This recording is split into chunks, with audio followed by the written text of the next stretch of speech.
안녕하세요. 이번 영상에서는 개화기와 개항기에 우리 조선 한반도에서는 어떤 변화가 있었는지에 대해서 잠깐 살펴볼게요. 먼저 사진부터 볼 건데요.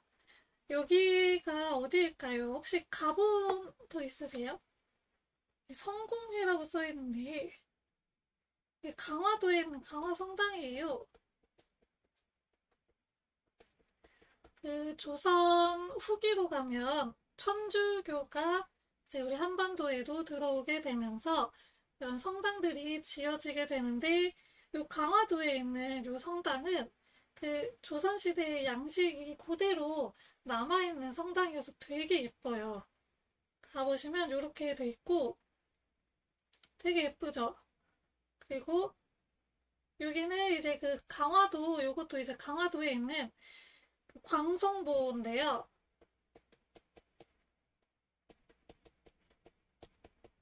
이 광성보는 신미양요가 벌어졌던 곳이잖아요.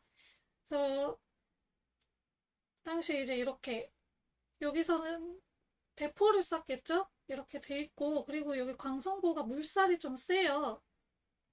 그래서 보시면 이렇게 물살이 좀 세거든요. 그리고 여기 또 찍어놓은 게 있어요. 물살이 굉장히 세서 이런 것을 활용을 해서 이제 전투를 벌이셨다고 합니다. 다음은 차이나타운인데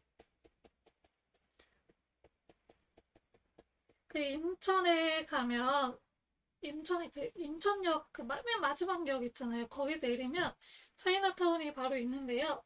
이 차이나타운의 이 공자상을 기준으로 해서 왼쪽이 일본 지역, 오른쪽이 그 청나라 지역으로 이렇게 나누어진다고 해요.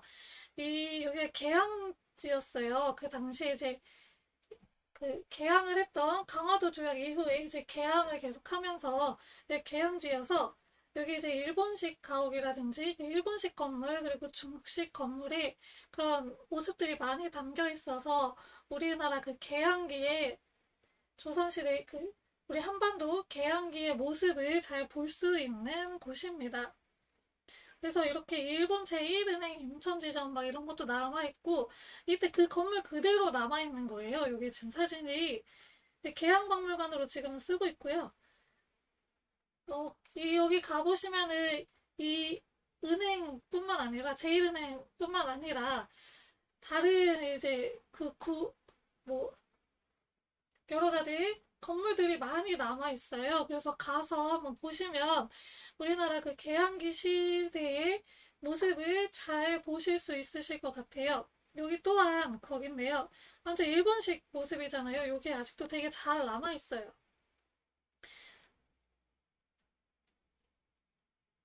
그러면 한국 사로 들어가도록 하겠습니다. 자, 개항기, 개화기 보시면 먼저 이제 고종 시대부터 보통 나가요. 이 시대는. 왜냐하면 이 흥선대원군 시기에 병인양요, 신미양요가 일어나면서 서양 세력하고 이제 직접적으로 처음으로 맞닥뜨리게 되고요. 고종이 친정을 하게 되면서 강화도 조약이 맺어져요.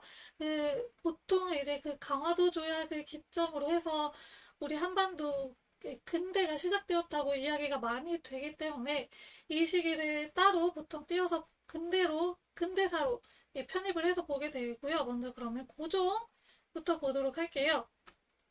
이 고종은 어린 나이에 이제 왕위에 올랐기 때문에 흥선대원군이 대신 수렴청정을 시행을 했어요. 그래서 이 흥선대원군 시기에 많은 개혁 정책을 실시를 했는데 이 전에 이제 순료, 헌종, 철종 해가지고 세도정치 시기였잖아요. 그래서 이 세도정치를 좀 누를 필요가 있었어요. 왜냐하면 이 세도정치 때문에 왕권이 굉장히 약했기 때문에 왕권을 강화하기 위해서 세도정치의 그 주 기관이었던 비변사를 축소를 시켜요. 그리고 이 당시에는 뭐 농민봉기도 계속 일어났고 첫 영상에서 뭐 홍경래 난이라든지 그 임술 농민봉기라든지 여러 가지 농민봉기들이 일어나고 있었던 상황이었고 그리고 이양선이라고 해서 이는 달을 이자거든요. 한자로 쓰면 다른 모양의 그런 배다라고 해서 서양의 배들이 이제 조금씩 우리 해안에 보이기 시작을 해요. 그러면서 좀 사회적으로 뭔가 이렇게 혼란스러운 상황이 일어나고 있었던 상황이었어요. 이런 시대적 배경을 가지고 있었고, 아까 이제 비변사를 또 축소를 했고요. 그리고 대전회통이라는 그 법전을 편찬을 하는데, 이전에 정조시대 때 대전 통편을 편찬을 했잖아요. 근데 그 이후에 이제 여러 가지 서양 세력도 들어오고 하면서 사회적으로 변화가 더 일어난 거예요. 서양 문물도 들어오고 하면서 법을 다시 만들 필요가 있어서 대전 회통을 만들게 되었고요. 이때 이제 서원을 정리를 하게 됩니다. 47개만 남기고 다 철폐를 했다고 하는데 그 이유는 이 서원이 면세의 혜택도 있었고요. 면역의 혜택도 있었어요. 그러다 보니까 이 국가 재정에 좀 도움이 안 됐고 그리고 이들이 이제 뭐 제사를 그 제사를 이유로 들어서 농민들의 수탈을 많이를 했어요. 그렇기 때문에 이 서원이 그 흥선대원군 입장에서는 국가가 강력해지는데 별로 필요가 없다고 오히려 방해가 된다고 생각을 했던 거죠. 그래서 서원을 47개만 남기고 모두 다 철폐를 합니다. 그리고 이때 조선 후기로 가면서 삼정의 문란이라는 게 있어요. 지난 영상에서 잠깐 봤지만 군정, 전정, 환곡 이 세 가지가 굉장히 폐단이 많이 일어나게 되면서 이 삼정의 폐단을 다시 개혁할 필요가 있었던 거죠. 그래서 양전 사업을 실시를 해서 땅을 조사를 하고 숨어있는 땅을 찾아서 추가적으로 세금을 걷게 했고요. 그리고 호포제라는 것을 실시를 하는데 이거는 양반들에게서도 이제 군역을 부과를 한 거예요. 양반들은 그전에는 군역을 부과하지 않아서 세금도 안 냈어요. 그래서 이 양반들한테까지 그 군역세를 걷었고요. 그리고 사창제라는 걸 실시를 하는데 환곡이 폐단이 너무 심하니까 그 황국을 원래 이제 곡식을 빌려주고 봄에 곡식을 빌려주고 가을에 다시 갚도록 한 거였는데 이게 좀 폐단이 심했어요. 그래서 이 곡식 빌려주는 거를 지방 사족들한테 맡겨서 조금씩 이자도 수치를 하게 해서 이런 식으로 해서 이제 하게 한 건데 이것 또한 뭐 그렇게 크게 농민들의 생활이 나아지지는 않았다고 합니다.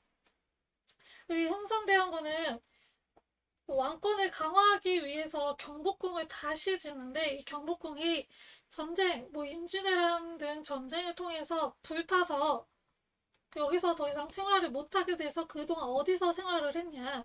창덕궁에서 생활을 했던 거예요. 근데 이 창덕궁은 공식 궁이 아니고 그 동쪽에 있어서 이제 동궁이라고도 불렸거든요.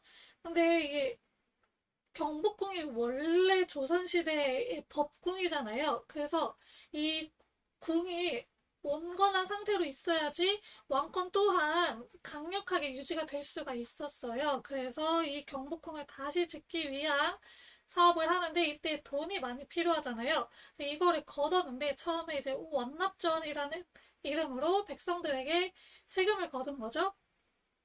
처음에 이제 원납전이라는 이름이 원에서 내는 돈이라는 의미로 쓰였는데 점점 이게 너무 백성들의 삶을 힘들게 하니까 백성들 사이에서는 원망스러운 돈이다 라는 이름으로 이렇게 뜻으로 바뀌면서 사용이 되었다고 해요. 그리고 당백전이라는 돈도 발행을 하는데 일당백이라는 말 혹시 들어보셨나요? 이게 당백전 하나가 그 상평통보 100배의 가치가 있었던 돈이래요. 근데 이게 경제를 좀 아시는 분들은 이런 식으로 화폐를 마구잡이로 만들어내면 인플레이션 현상이 필수적으로 발생을 하게 되면서 오히려 백성들의 삶이 힘들어질 수밖에 없었잖아요. 그래서 또 굉장히 백성들이 불만이 많았다고 합니다. 이 서원 철폐로 인해서는 양반들의 불만, 이 원납전 당백전을 통해서는 백성들의 불만이 좀 많이 있었어요. 그래서 이제 최익현이라는 사람이 상소를 올려요. 이제 고종 이 친정을 하는 게 좋겠다라고 올려서 결국에는 고종이 친정을 하게 되는데 그건 그 이후 다음에 볼 거고요.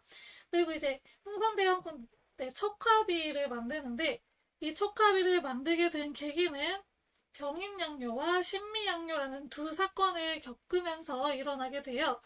이 병인양요 같은 경우에는 이 병인박해가 왜 일어나냐면 이때 이제 러시아가 점점 남하를 하고 있었어요. 이 러시아 세력을 견제를 할 필요가 있어서 남종삼이라는 사람이 우리가 프랑스한테 도움을 요청하면 프랑스의 도움을 받을 수 있다라고 흥선대원군한테 그렇게 얘기를 했어요.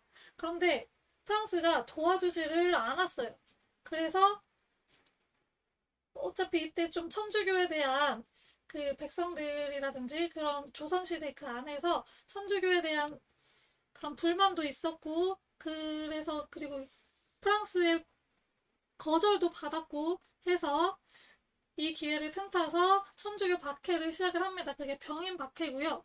이 병인 박해를 빌미로 해서 프랑스가 쳐들어오게 됩니다.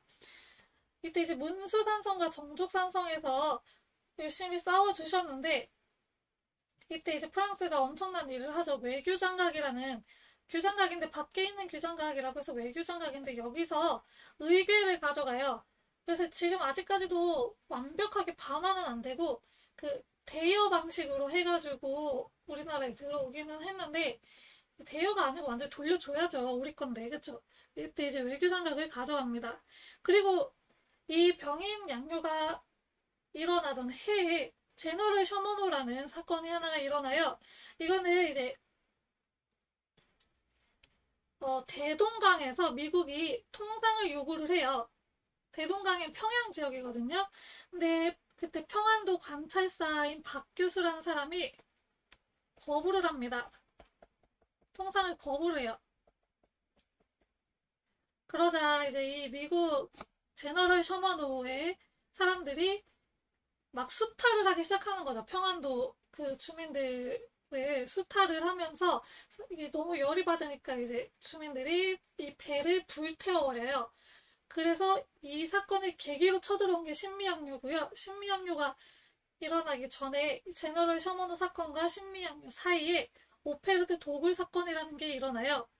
이 사람이 상인인데 계속 통상을 요구를 하는데 조선에서 들어주지를 않아요. 그래서 흥선대원군의 아버지인 남영군의 묘를 파헤치려고 하는 파렴치한 짓을 저지르려고 하다가 들켜요. 이런 도굴 사건이 일어나는데 이게 이 사람 단독으로 한 게 아니고 미국과 프랑스가 도와줬기 때문에 가능했었어요.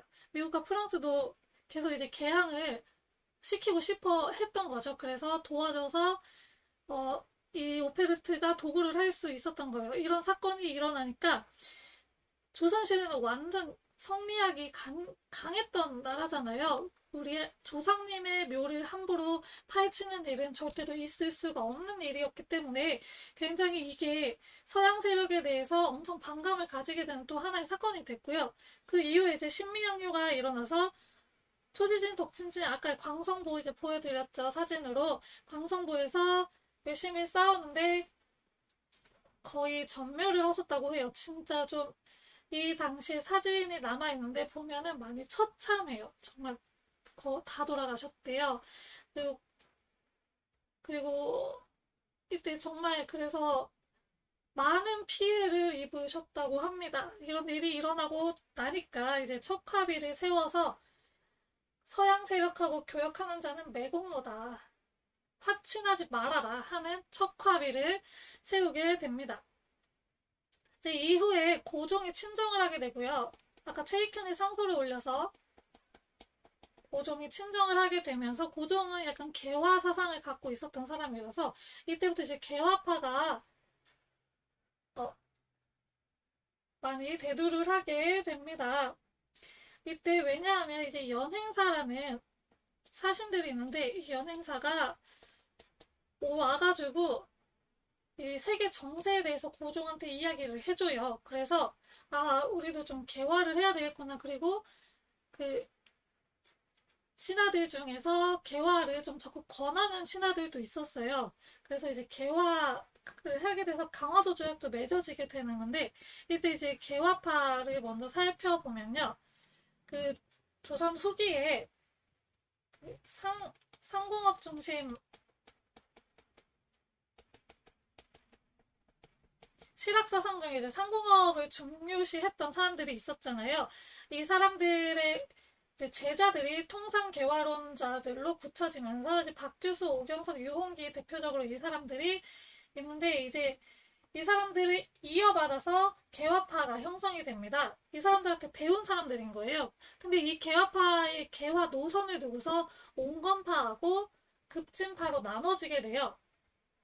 급진파는 대표적으로 이제 김옥균, 박영효 같은 사람들이 있고요. 이 사람들은 일본의 메이지 유신을 본받아서 서양 문물을 들여오는 것뿐만 아니라 우리의 의회 그 제도 정치 제도 자체를 바꿔야 된다라고 주장을 했고요. 온건개혁파는 우리의 정치 제도는 그냥 그대로 두고 그냥 그 선진 문물만 받아오자. 라고 이야기했던 게 이제 온건개혁파의 주장이에요. 그러면서 이제 이후에 여러 가지 사건들로 부딪히게 되죠. 먼저 이제 강화도 조약부터 살펴보면요. 강화도 조약 배경 먼저 살펴보면 이 조선에서는 아까 고종이 친정을 하면서 신하들 중에서 이제 개항을 적극 권장하는 신하가 있었다고 했잖아요. 그래서 강화도 조약을 맺게 되고요. 그리고 일본 같은 경우에는 당시에 계속 이제 조선을 개항시키기 위해서 조약을 맺으려고 몇 번 했어요. 근데 조선에서 이 서계 문제를 들어서 몇 번 거절을 했어요. 이 서계 문제가 뭐냐면 당시 조선은 성리학의 국가였기 때문에 그런 명분에 대해서 되게 중요시 여겼기 때문에 일본을 우리의 밑으로 봤어요. 그래서 우리하고 동등한 그런 용어를 쓸 수가 없다. 우리 밑에 있는 너네 우리 신화국가인데 왜 그렇게 쓰냐 하는 서계 문제가 발생을 해요. 그래서 여러 번 거절을 해요. 그러자 이제 일본에서는 정한론이 대두를 하게 돼요. 정한론은 그 조선을 공격하자라는 거고요. 그러면서 이제 운요호 사건이 일어나요. 배를 끌고 가서 이제 살펴본 거죠. 쭉 살펴보는데 경고 사격을 했어요. 나가라고. 우리 바다에서 나가라고. 근데 안 나가요. 그래서 결국 공격을 하게 돼요. 그 사건을 빌미로 해서 강화도 조약을 강제로 체결을 하게 되고요. 이 강화도 조약에서는 여러 가지 이야기를 해요. 자주 독립국이다 여러 가지 이야기를 하는데 자주 독립국이라고 이야기를 한 거는 이 강화도 조약뿐만 아니라 앞으로 이후에 이 조선과 일본이 그 조약을 맺는데 꼭 등장하는 조항이에요. 왜냐하면 당시 조선은 청나라의 지배 그 복속 국가잖아요. 청에 좀 속해 있는 국가였기 때문에 이 청과의 관계를 완전히 끊어버리려고 한 거예요. 그래서 너네 자주 독립국이다라고 이야기를 한 거예요. 진짜 우리를 자주 독립국으로 평등하게 봐준 게 아니고 청나라하고의 관계를 끊기 위해서 그렇게 이야기를 했던 거고요. 개항장을 이제 만드는데 부산, 인천, 그리고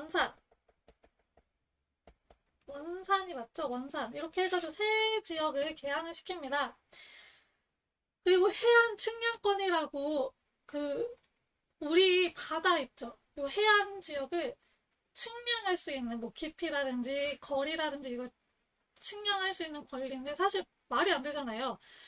그 다른 나라가 와서 우리나라의 땅을 왜 측량을 왜 해요? 굉장히 이거는 불합리한 그런 조항이었고요. 치외법권 또한 이 우리나라에서 외국인이 죄를 지었으면 우리나라 법으로 처벌을 받아야 함이 마땅함에도 불구하고 요치해법권은 일본인이 조선 땅에서 우리 한반도 땅에서 죄를 저지르면 일본의 법으로 일본에서 처리를 하겠다라는 게 치해법권입니다. 이런 이제 불평등 조약을 맺게 돼요. 그리고 이후에도 강화도 조약을 좀 이렇게 보완하는 수조규 부록과 무역 규칙을 또 하게 되면서 근데 이제 거류지를 설정을 하게 돼요. 그래서 그 일본인들이 그 거류할 수 있는 일본인들이 이제 살 수 있는 거류지를 만들게 되고 그 거류지에서는 개항장이랑 거류지에서는 일본 화폐를 사용할 수 있게 하는 그런 조항을 하는데 이것도 진짜 말이 안 되는 거잖아요. 지금에 우리가 생각을 해보면 지금 우리 대한민국에서 어느 한 지역에서는 일본 돈을 사용할 수 있도록 한 거예요. 엔화를 사용할 수 있도록 한 거예요. 이게 정말 말이 된다고 생각하세요? 말이 안 되죠. 완전 불평등한 조약이었고요. 이후에 이제 무역규칙에서는 관세를 부과하지 않아요. 이건 정말 말이 안 돼요. 관세를 부과하지 않고 오니까 경쟁력이 없는, 그러니까 일본이 더 좋은 품질로 만든 물건에 대해서는 우리 상인들이 굉장히 큰 피해를 보게 되는 거죠. 이거는 엄청 우리한테 불리한 그런 조약들이었습니다. 그리고 양국, 곡식을 말해요.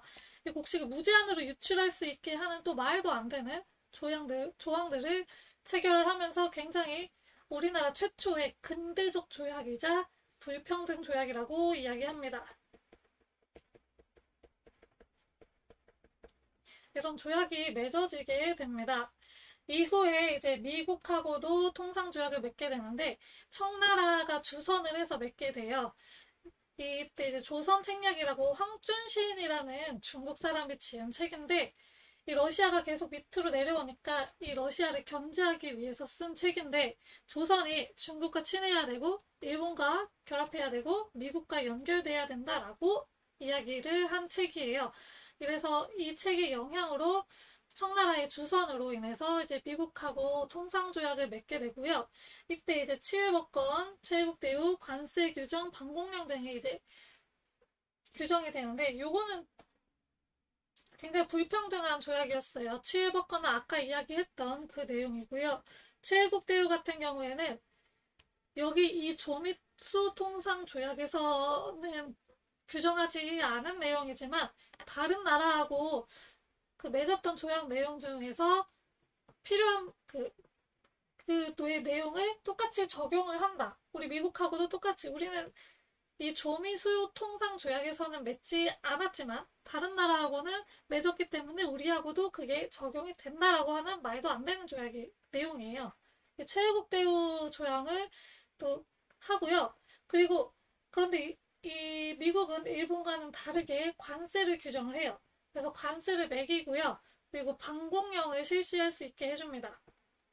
이 조미수 통상 조약을 맺은 이후에 보빙사를 미국에 파견을 하게 됩니다. 이 조미수 통상 조약은 서양 세력하고 처음으로 맺은 조약입니다. 자, 이런 이제 개항을 계속하고 서양 세력하고 만나고 일본하고도 이제 만나고 하니까 이 유학자들 사이에서는 굉장히 반대 의견이 많았습니다. 그래서 위정척사 운동이라는 것이 일어나게 되는데요. 1860년대에는 척화주전론이라고 해서 이제 이때는 통상을 반대한다라고 하는 거고 이들은 흥선대원군을 지지하고요. 대표적으로 이제 이항로, 기정진 같은 분이 계세요. 이 이항로는요. 좀 이렇게 전쟁에 대비한다, 전쟁을 준비해야 된다라고 이야기할 정도로 좀 강력하게 이야기하셨던 분이고요. 네, 1970년대에 가면 외양일체론이라고 해서 개항하지 말자라고 이야기를 해요. 일본하고 서양하고 똑같다. 똑같은 사람들이니까 일본하고도 우리가 맺으면 안 된다. 개항을 하면 안 된다라고 이야기했던 거고 일본이 침략을 했을 때 우리 조선에게 굉장히 불리한 점이 많다라고 이야기를 하면서 반대를 해요.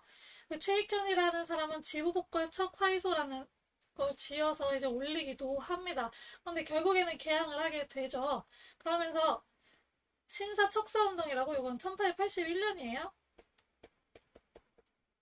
1881년이 신사년이거든요. 그래서 1881년에 일어났던 운동을 신사척사운동인데 아까 요때 조선책략이 들어왔다고 했잖아요. 이 조선책략 내용을 가지고 반대를 합니다. 그 일본은 원래 우리가 신하로 여기던 나라고 미국은 원래 우리가 본래 알지 못하던 나라다 이러면서 반대를 하는 영남 만인소라는 그 상소를 올려요. 영남에 있는 유생들이 반대하는 조선 책략의 내용에 반대하는 상소를 올리게 됩니다. 그리고 이때 이제 홍재학이라는 사람이 고종한테 이 개항을 추구하는 관료들을 처벌하세요라고 이야기하기도 하고요. 그런데 이재선 영무 사건이라는 게 터져요. 이 이재선이라는 사람을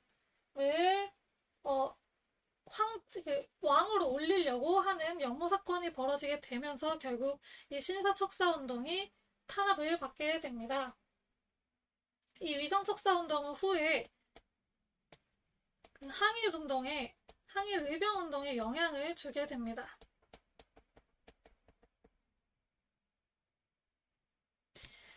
위정척사 운동하는 사람들이 있었다면 반대편에서는 개화 정책을 추진하려는 사람들이 있었겠죠.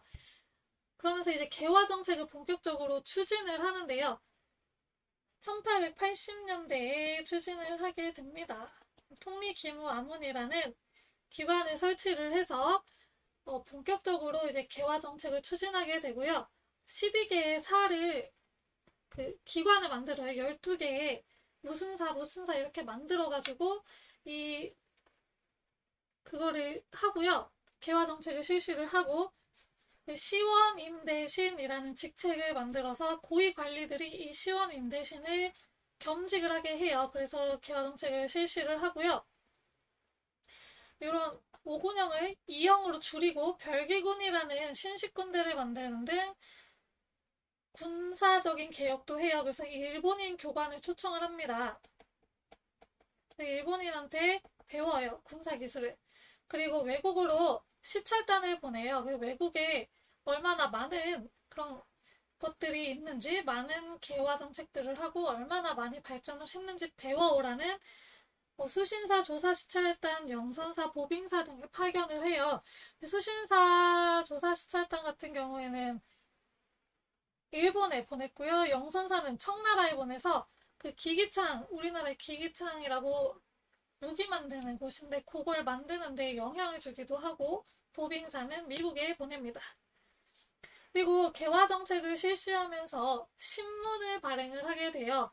이 신문을 발행하는 이유는 신문을 통해서 이제 백성들에게 이러이러한 국가의 정책이 있습니다. 알리기도 하고 또 여론을 형성을 할 수도 있는데 그런 근대적인 국가로 또 발돋움을 할 수가 있죠. 그래서 신문을 발행을 하고요.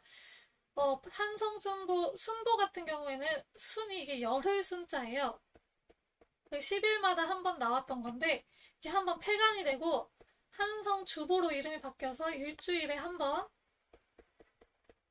발행이 됩니다. 이게 최초의 신문이에요. 그리고 이후에 독립신문이라고 서재필이라는 사람이 발행을 하게 되고요. 제국신문은 순 한글로 이루어진 신문이어서 부녀자들이나 하층민들한테 많이 읽혔고요. 황성신문은 국한문 혼용이었어요. 그래서 주로 이제 지식인층, 식자층에서 많이 읽었고, 나중에 이제 을사늑약이 맺어지고 나서 장자연이라는 사람이 시일야 방성대국이라는 것을 실었던 신문이기도 합니다. 그리고 대한매일신보는 한국하고 영국의 합작이에요. 그래서 영국의 베델이라는 사람이 같이 편집장으로 있어서 조금 이제 일본의 감시를 조금 피할 수가 있었던 신문이었습니다. 또한 이제 학교도 만들게 되는데 근대화를 하기 위해서 가장 중요한 것은 교육이에요. 교육을 통해서 이제 근대화를 시켜야 되니까. 그래서 원산학사, 동문학, 유경공원이라는 이런 근대적인 학교를 만들게 돼요. 기존에 이제 서당, 성균관 이런 성리학을 가르치던 학교가 아니고 근대적인 학문을 배우는, 그래서 외국어도 배우고 여러 가지 서양 학문들, 과학, 기술 이런 거 배우는 이런 근대적인 학교를 설립을 하게 됩니다. 자, 그리고 이제 아까 온건계합파하고 급진계합파가 나눠져서 막 싸우고 있었다고 했잖아요. 그리고 개화 정책도 계속 실시가 되고 있었는데 이런 상황에서 이제 정부에서 개화 정책을 계속 실시를 하지만 소외되고 있었던 사람들이 있었어요. 아까 별기군이 창설됐다고 했잖아요. 이 신식군대다 보니까 국가에서 이 신식군대한테 더 그 신경을 써줬던 거죠. 뭐 봉급도 더 잘 주고 옷도 훨씬 더 좋은 옷으로 해주고 무기도 더 좋은 거 주고 하니까 그 전에 있던 구식군인들에 대한 대우가 굉장히 좋지 않았어요. 그리고 하층민들 같은 경우에는 그 아까 양곡의 무제한 유출이라고 강화도 조약의 부속 조약으로서 맺어졌잖아요. 무역 규칙에서 이제 그거를 했는데 그러면서 농민들의 삶이 굉장히 힘들어졌어요. 왜냐면 자기네들 먹을 쌀도 없는데 그걸 일본으로 자꾸 가져가니까 굉장히 힘들어서 이때 이제 하층민들하고 구식군인들이 힘을 합쳐서 그 선해청이라는 곳에 습격을 합니다. 그러면서 반란이 일어나고요. 이때 이제 흥선대원군이 다시 집권을 하게 돼요. 이 이모곤란의 반란을 진압하는 과정에서 흥선대원군이 다시 집권을 하게 되면서 5군영이 부활을 하게 되고 3군부가 부활을 하게 됩니다. 그리고 이 과정에서 이제 청나라가 진압에 도움을 주게 되면서 청나라가 내정 간섭을 하게 되고요. 원색의 위안스카이라고 하는데 요 사람을 보내서 이제 군대를 지휘를 하게 하고 마건상, 마젠창이라고도 하거든요. 이 마건상을 보내고 멜렌도르프를 보내서 이 내정에 간섭을 하게 됩니다. 그리고 나서 조청 상민 수륙 무역 장정을 체결을 하게 돼요. 그래서 여기서는 조선이 청나라의 속방국이다라는 것을 명시를 하게 돼요. 너네 우리 신하나라야 라고 신하라고 명시를 하게 되고요. 여기서 최국 대우를 규정을 하게 됩니다. 그리고 양화진이라고 서울이거든요. 양화진까지 진출을 하게 돼요. 원래 이제 외국인들이 상업을 하기 위해서는 그 개항장에서만 할 수 있었던 거를 안에까지 들어온 거예요. 내 집까지 들어와서 상업을 할 수 있도록 양화진까지 이제 진출하는 조항을 마련을 하게 됩니다. 그리고 이때 이제 구식군인들이 많이 열받았잖아요. 그래서 일본인 교관을 살해를 하게 됩니다. 왜냐하면 별기군의 교관이 일본인이었거든요.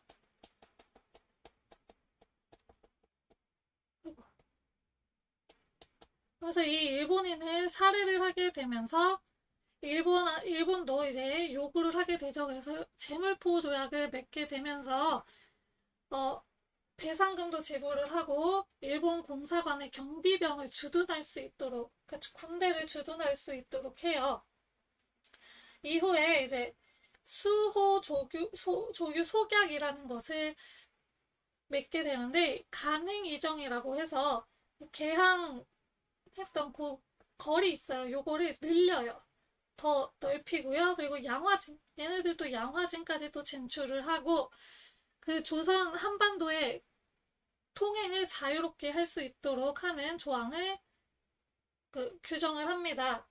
이후에 조일 통상 장정이라는 것을 다시 이제 맺게 되는데 왜냐하면 원래 일본하고는 관세 규정이 없었잖아요. 관세를 없앴었잖아요. 근데 미국이랑 관세 협정을 맺게 돼요. 관세를 부과를 하죠, 미국이랑은. 그러다 보니까 일본도 거기에 따라갈 수밖에 없게 된 거예요. 그래서 관세를 부과를 하고 이제 어디서 뭘 배워갖고 와갖고 최애국 대우를 규정을 하게 되고요.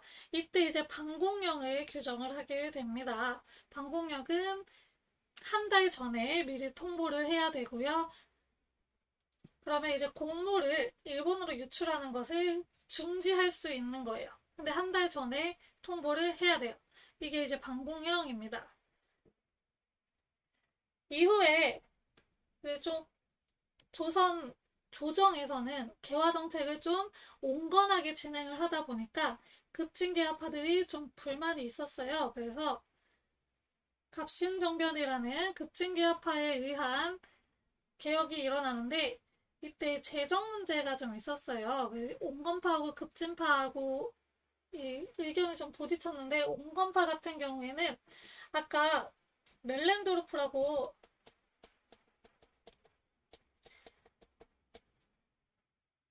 여기서 이제 멜렌도르프 파견하잖아요.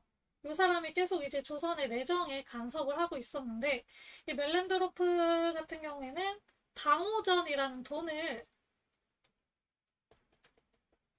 만들자고 해요.